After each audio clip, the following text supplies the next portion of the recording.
Welcome on to my channel. यार हम लोगों के लाइफ में भी कितना रिस्क है ना। हर मोड़ पर ही कोई ना कोई रिस्क है।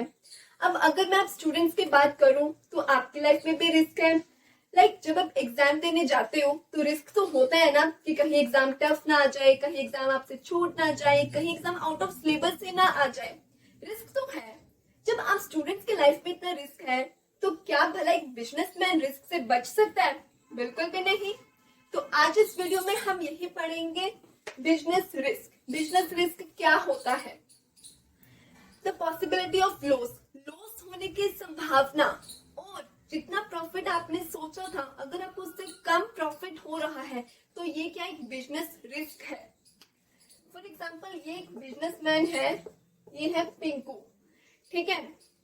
ये जो पिंकू है ना, ये एक प्रोडक्ट मार्केट में लॉन्च करना चाहता है। ये लॉन्च क्यों करना चाहता है? ताकि इसको प्रॉफिट हो। लेकिन ये भी तो पॉसिबिलिटी है ना कि लोगों को इसका प्रोडक्ट अच्छा ना लगे, या फिर जो इसके कॉम्पिटिटर्स हैं वो इससे भी बढ़िया प्रोडक्ट बना ले। रिस्क तो साथ में है। तो यही जो इसका लॉस होने की पॉसिबिलिटी है, जो इसको कम प्रॉफिट होने की पॉसिबिलिटी है, यही क्या है? Business risk. तो अब ये रिस्क कितने टाइप्स का होता है? Speculative risk and pure risk. जो स्पेकुलेटिव रिस्क होता है वो एक सट्टेबाजी कह सकते हो आप, कि या तो पार या फिर डूब गए। यही बात है, या तो इसमें आपको प्रॉफिट होगा या फिर आपको लॉस होगा। प्रॉफिट और लॉस दोनों की होने की जहां पॉसिबिलिटी होती है वो होता है हमारा स्पेकुलेटिव रिस्क। जहां पर सिर्फ और सिर्फ लॉस ही होने की पॉसिबिलिटी है, प्रॉफिट के कोई चांसेस नहीं है, वो होता है हमारा प्योर रिस्क। अब स्पेकुलेटिव रिस्क, फिर से पिंकू की बात करते हैं। इसने एक प्रोडक्ट लॉन्च करा, अगर तो वो प्रोडक्ट बहुत अच्छा लगा लोगों को, लोग उसको काफी खरीद रहे हैं, तो इसको क्या हो गया? प्रॉफिट। लेकिन अगर वही प्रोडक्ट इसके कॉम्पिटिटर्स ने इससे कहीं ज्यादा बेहतर बना लिया, इसका प्रोडक्ट मानो इतना नहीं चला, तो इसको क्या हो गया? लॉस। तो ये क्या था? Speculative risk. Change in taste and preference, ठीक है, या फिर आपके कॉम्पिटिटर्स आ गए, तो ये सब स्पेकुलेटिव रिस्क होते हैं जहां पर आपको प्रॉफिट और लॉस दोनों होने की संभावना है। प्योर रिस्क, मान लो इस पिंकू की शॉप में फायर लग गई, आग लग गई। अब फायर की वजह से जब आग ही लग गई तो क्या यहाँ पर कोई प्रॉफिट होने के चांसेस है? बिल्कुल भी नहीं। यहाँ पर तो सिर्फ पूरा का पूरा उसको लॉस ही होगा। या फिर अगर इसकी शॉप में चोरी होगी तो यहाँ पर भी सिर्फ और सिर्फ लॉस ही होने के चांसेस है। तो यहाँ पर सिर्फ लॉस ही होता है, वो होता है प्योर रिस्क। टाइप्स क्लियर हो गई। अब बात करते हैं nature of business risk. Risk is an essential part of business. कहते हैं हर एक बिजनेस का जो रिस्क है ना, वो एक एसेंशियल पार्ट होता है। अब जैसे आप लोग भी एग्जाम देने जाते हो तो रिस्क तो होता है ना कि कहीं एग्जाम आउट ऑफ सिलेबस ना आ जाए। लेकिन क्या इस डर से आप लोग एग्जाम नहीं देने जाते? वो तो देने जाना ही पड़ेगा। अब ऐसे जो ये पिंकू है, इस डर से कि कहीं लोग इसका ऐसा ना हो कि प्रोडक्ट पसंद ना करें, ये प्रोडक्ट बनाने बंद तो नहीं कर देगा ना, प्रोडक्शन ही नहीं करेगा, सेल ही नहीं होगी, तो इसको प्रॉफिट कहां से होगा? तो रिस्क तो लेना ही पड़ता है। रिस्क जो है वो एसेंशियल पार्ट है एक बिजनेस का। Next, risk arise due to uncertainties. कुछ अनसर्टेनिटीज होती हैं जिसकी वजह से ये रिस्क होता है।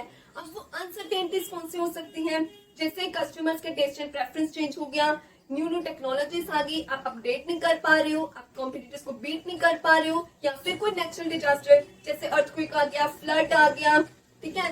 ये सब क्या है? अनसर्टेनिटीज जिसकी वजह से रिस्क होता है। Degree of risk very from nature and size of business. अब आपका कैसा प्रोडक्ट है, आपका बिजनेस का क्या साइज है, उसके ऊपर डिपेंड करता है कि आपको रिस्क ज्यादा होगा या फिर कम। अगर तो आपका लार्ज स्केल पे बिजनेस है तो रिस्क भी उतना, स्मॉल स्केल है तो रिस्क भी थोड़ा। Profit is the reward for risk taking. ये दो फ्रेंड्स हैं, एक पिंकू एक चिंकू, ठीक है। कॉम्पिटिटिव एग्जाम देना था। ये जो पिंकू था ना, ये कहता no no no no no no, मैं नहीं एग्जाम दूंगा, बहुत रिस्क है, बहुत कंपटीशन है, अगर मैं फेल हो गया तो मेरे तो रिलेटिव्स, मेरे दोस्त मेरा मजाक उड़ाएंगे। लेकिन जो ये चिंकू है ना, ये कहता कोई बात नहीं, ज्यादा से ज्यादा फेल होंगे तो क्या होगा, लोग मजाक ही उड़ा लेंगे। लेकिन इसी डर से कहता मैं चुपचाप शांति से बैठ तो नहीं सकता ना, मुझे तो एग्जाम देना है। इससे एग्जाम दिया, लो जी एग्जाम क्लियर भी हो गया। रिवॉर्ड किसको मिला? जिसने रिस्क लिया। ऐसे बिजनेस के केस में ये जो चिंकू था ना, ये न्यू प्रोडक्ट नहीं लॉन्च कर रहा था। कहता नहीं यार, अगर लोगों ने पसंद नहीं करा तो, लोगों को अच्छा नहीं लगा तो मेरा तो नुकसान हो जाएगा। लेकिन जो ये चिंकू है ना, ये बोला यार मैं तो अपना बेस्ट दूंगा। वो बात की बात है कि लोगों को अच्छा नहीं लगेगा, मैं ट्राई तो करूँ, रिस्क उतना तो लेना ही पड़ता है। इसने रिस्क लिया, इसने रिस्क लिया। अब जिसने रिस्क लिया, अगर उसका प्रोडक्ट चल पड़ा, लोगों को अच्छा लगा, तो प्रॉफिट तो इसको ही मिलेगा। अब ये डर के मारे नहीं इसने काम करा तो रिवॉर्ड भी नहीं मिलेगा। फिर रिवॉर्ड के बारे में भी मत सोचो। इसने रिस्क लिया तो इसको रिवॉर्ड मिला। रिवॉर्ड में क्या मिला? प्रॉफिट। ठीक है, तो profit is the reward for risk taking. Risk लेते हो तो बदले में आपको रिवॉर्ड मिलता है प्रॉफिट। ठीक है, देखो थोड़ा बहुत रिस्क तो लेना ही पड़ता है, कोई भी काम करना हो। सिर्फ ये सोच कर कि काम कहीं बिगड़ ना जाए, अगर हाथ धरे बैठे रहोगे तो कुछ नहीं मिलेगा। उससे अच्छा रिस्क ले लो, क्या पता काम बन ही जाए। नेक्स्ट है कॉजेस ऑफ रिस्क। सबसे पहले बात करते हैं नेचुरल कॉज की। नेचुरल कॉज टू नेचुरल क्लाइमेटिस की वजह से, जैसे अर्थक्वेक, फ्लड, जैसे कोविड आया था। अब इसके ऊपर हमारा कोई कंट्रोल था नहीं। ये कोविड की वजह से जितना नुकसान हुआ, जो जैसे मतलब जैसे कोई भी नेचुरल डिजास्टर होता है तो वो क्या आता है? नेचुरल कॉज, जिसके ऊपर फिर एक बिजनेसमैन का कोई कंट्रोल नहीं होता। इसकी वजह से भी रिस्क आते हैं, तो क्या होता है? फिर लॉस ही होता है। ह्यूमन कॉज, ह्यूमन कॉज जो आपकी कंपनी में या आपकी फैक्ट्री में करने वाले वर्कर्स, आपके एम्प्लॉयज, अगर उनकी नेग्लिजेंस मतलब उनकी लापरवाही की वजह से भी आपको लॉस हो सकता है। या फिर आप देखते हो ना, कई कंपनीज में क्या होते हैं, वर्कर्स क्या करते हैं, धरना लेके बैठ जाते हैं, हमारी मांगे पूरी करो, है ना। तो वो बार बार स्ट्राइक्स करेंगे तो प्रोडक्शन रुकी रहेगी। वो प्रोडक्शन रुकते हैं तो सेल नहीं होते, सेल नहीं होगी तो अल्टीमेटली आपको प्रॉफिट नहीं होगा। तो जब आपके एम्प्लॉयज जो है वो ज्यादातर स्ट्राइक्स करते हैं, एब्सेंट रहते हैं, ये लापरवाही बरतते हैं, तो उससे भी क्या होता है? आपको लॉस होता है। तो ह्यूमंस की वजह से भी लॉस होता है। इकोनॉमिक कॉज कौन सा हो गया? आपकी मार्केट की वजह से, जैसे कस्टमर्स के टेस्ट एंड प्रेफरेंसेस चेंज हो गए, आपके कॉम्पिटिटर्स आ गए, टेक्नोलॉजी चेंज हो गई, तो ये सब आते हैं हमारे इकोनॉमिक कॉज में। इसके अलावा जो अदर रीजंस में आ जाते हैं, जैसे हमारे फॉरेन एक्सचेंज रेट्स में फ्लक्चुएशंस वगैरह होती हैं। ठीक है, तो ये सब आते हैं हमारे अदर कॉजेस। या फिर कोई पॉलिटिकल न्यू कुछ ना कुछ रूल्स बन गए, ठीक है, पॉलिटिकल डिस्टर्बेंस की वजह से, इन सब की वजह से भी आपको क्या होते हैं? लॉस सफर करना पड़ता है। तो ये थे बिजनेस रिस्क। आई होप आपको आज का ये टॉपिक क्लियर हुआ होगा।